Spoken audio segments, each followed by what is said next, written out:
पंडित श्री राम शर्मा आचार्य जी ने भगवान शिव तत्व को अपने जीवन में वर्ण किया और सादा जीवन जी करके बड़े बड़े काम कर दिए और लोगों को कहां से कहां पहुंचा दिया। सादा जीवन की शिक्षा में ये भस्म प्रदान करती है कि मनुष्य को सादा जीवन जीना चाहिए और जीवन का बोध ये कराती है कि एक ये शरीर मरण धर्मा है, एक दिन इसका नाश अवश्य होगा। इसलिए भस्म से याद रखना कि मेरे जीवन की भी एक दिन एक मुट्ठी राख की ढेरी में मेरा जीवन बदल जाएगा। इसलिए सत्कर्म करें और कराते रहें। सत्कर्म की बहुत बड़ी महिमा बताई गई है।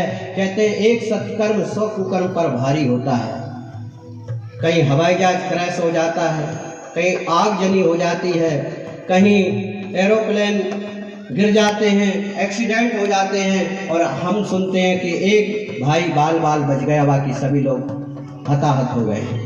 इसमें पुण्य आता है काम। आप यहाँ पर बैठे हैं, ये समय खराब नहीं हो रहा है। जो भगवान के लिए समय देता है भगवान उसकी सदैव रक्षा करते हैं। ऐसी घटनाएं दुर्घटनाएं होती है, भगवान बाल बाल बचाते हैं और हमारे मुख से स्वयं ही निकलता है कि बाल बाल बच गए, भगवान की कृपा रही। फिर ये नहीं कहता मेरे पति ने मुझे बचाया, मेरी माँ ने मुझे बचाया, मेरे पिता ने मुझे बचाया। बस मुख से एक ही शब्द निकलता है, लाख लाख शुक्र है महादेव तेरा, मेरा कौन सा पुण्य आड़े आ गया। हमारा ये सत्कर्म ढाल बन जाता है, हमारी रक्षा करता है। इसलिए सत्कर्म जरूर करना चाहिए। लेकिन जब हम सत्कर्म करते हैं तो कितने लोगों से पूछते हैं, पंडित जी मुहूर्त सही चल रहा है कि नहीं, चौगड़िया अच्छा है कि नहीं, दिन अच्छा है कि नहीं, कितना पूछा जाता है और उस कार्य को भी टालते जाते हैं। एक सत्यनारायण घर में कराना होती है तो कितना पूछा जाता है और वो भी टलता रहता है। एक सत्यनारायण कथा घर में नहीं हो पाती है।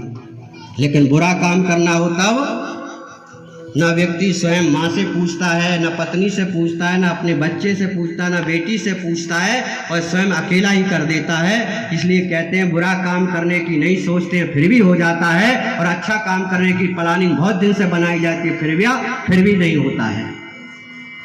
सत्कर्म को टालना नहीं चाहिए। हमारे शास्त्र कहते हैं कि शुभ कार्य करने का अवसर मिले तो अपने दाहिने हाथ को पता ही नहीं चलना चाहिए, बाएं हाथ से कर लेना चाहिए। सत्कर्म में लगे रहना चाहिए। सत्कर्मों की अवहेलना उपेक्षा नहीं करना चाहिए। पांचों उंगलियां बराबर नहीं होती है। कहते हैं यदि कोई सुखी है और संपन्न है, कोई दीन है दुखी है, कोई रोगी है कोई निरोगी है, उसके मूल में उसके सत्कर्म ही है। हम जो भी आगे पीछे करते हैं वो अगला पिछला ही हमारे उसमें आता है, उसी का भोग हमें भोगना पड़ता है किसी न किसी रूप में। हमारा कर्म हमें कभी पीछा नहीं छोड़ता है। कर्म हमें ऐसे ढूंढ लेता है जैसे 1000 गायों के बीच में एक बछड़ा अपनी माँ को ढूंढ लेता है। स्वर्ग नशेनी बैठकर सबके मुजरा ले, जाकी जैसी चाकरी ताको तैसो दे। परमात्मा शिव सबको देखते हैं और उसके अनुसार वो निर्धारित करते हैं। कर्मों की लीला बड़ी न्यारी है। ये भस्म हमें आत्मबोध कराती है कि हमें अपने आप को जानना चाहिए, अपने आप पर दृष्टिकोण रखना चाहिए कि हम क्या हैं, क्या कर रहे हैं और हमें क्या करना चाहिए। जन्म के साथ मृत्यु को भी याद रखना चाहिए। काल हमारे पीछे पीछे चल रहा है, कब इसके पुण्य कर्म खत्म होंगे तब मैं इसका गला दबा लूँगा। पुण्य और पाप दोनों साथ साथ चलते हैं। कभी जाने अनजाने में जितना भी हम सत्कर्म करते रहते हैं तो हमारी फाइल आगे बढ़ती हुई चली जाती है। लोकाचार में कहते हैं आज हम कोर्ट गए हुए थे, अच्छा क्या हुआ, थोड़ी पेशगी आगे बढ़ गई, अगली तारीख मिल गई है। क्यों? जैसे ही हमारे भी पुण्य कर्म होते रहते हैं, मंदिर पर आते हैं, चालीसा करते हैं, मंत्र करते हैं, यज्ञ करते हैं, सत्कर्म करते हैं, तो सत्कर्मों के परिणाम स्वरूप हमारा जो पाप कर्म पीछे रहता है और पुण्य बढ़ जाता है, इसलिए वो पीछे हो जाता है। और जिस दिन हमारे पुण्य कर्म एकदम समाप्त हो जाएंगे उस दिन काल हमारा गला पकड़ लेगा और खींच के गाल में एक चांटा देगा और नीचे धड़ाम से गिरा देगा। बीमार हो जाएंगे, अस्पताल में पहुंच जाएंगे, परिवार में लड़ाई झगड़ा हो जाएगा, मार पिटाई हो जाएगी, अपमानित हो जाएंगे। ये हमारे पाप कर्मों की वृद्धि का परिणाम है। ये 9 कैमरे भगवान ने लगा रखे हैं। अब किसी मॉल में हम जाते हैं ना, कहते सावधान आप कैमरे की नजर में हैं, तो भगवान कहते हैं, शिव कहते सावधान आप मेरे 9 ग्रह रूपी 9 कैमरे की नजर में हैं। कहते ग्रह अच्छा नहीं चल रहा है, ग्रह ठीक नहीं चल रहा, ग्रह बिगड़ गया। ग्रह नहीं बिगड़ा है, हमारा काम बिगड़ा है, उसका फल दे रहा है ग्रह कभी नहीं बिगड़ते, बिगड़ते तो हम हैं। तो उन्हें सुधारने के लिए आचार्य लोग, पंडित जी लोग जितना पाप कर्म किया है उतना पुण्य कर्म कराने के लिए जाप करते हैं। पाप को काटने का एक ही उपाय है जाप। या तो किसी को बता दीजिए, लेकिन बताएंगे तो हम अपमानित होंगे, संसार में दुनिया में लोग हमारी निंदा करेंगे, हमारा सम्मान घट जाएगा, इसलिए हम बताते नहीं हैं। फिर विद्वानों के पास जाते हैं, आचार्यों के पास जाते हैं, मनीषियों के पास जाते हैं, तो महाराज जी देखते हैं फला फला ग्रह जी पाप किया था, आपने इस पाप कर्म बढ़ा है आपका, इस पाप कर्म को पुण्य बढ़ाना पड़ेगा, इस ग्रह नीच का हो गया, इसको ऊंच का बनाना है, तो इतना आपको जाप कराना पड़ेगा। फिर 8-10 पंडित जी आते हैं, जाप करते हैं, उसको पूरा करते हैं तो समाधान हो जाता है। तो जाप की बहुत बड़ी महिमा है। तो भस्म में प्रेरणा और शिक्षा देती है भाई और बहनों कि हमें अपने जीवन को श्रेष्ठ बनाने के लिए, जीवन और मृत्यु को ठीक बनाने के लिए हमेशा मृत्यु को याद रखना बहुत जरूरी है। जीवन रूपी किताब है हमारी, एक पृष्ठ उसका जीवन है तो दूसरा पृष्ठ मृत्यु है, और बीच का इतिहास हम और आपको ही लिखना है। अच्छा करेंगे तो अच्छा लिखाएगा, बुरा करेंगे तो बुरा लिखाएंगे। कहते हैं कि पहले रची तकदीर, पीछे रचा शरीर, अब चिंता क्यों करे भजले रघुवीर। महामंत्र मणि जपत बिहाल के, और मेटे अंक को भाल के।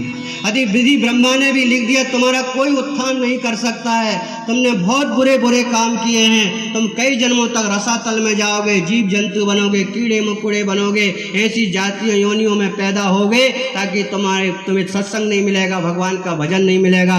यदि उस व्यक्ति को भी थोड़ा सा भी ज्ञान मिल गया, भगवान के नाम का भजन करने लगा, तो उसकी ब्रह्मा जी ने भी लिख दिया कि तुम्हारी बुद्धि कभी ठीक नहीं हो सकती है, तो वो मंत्र जाप करके ठीक कर सकता है। इसलिए कहा गया महामंत्र जितने जगमाई, और को गायत्री समनाई।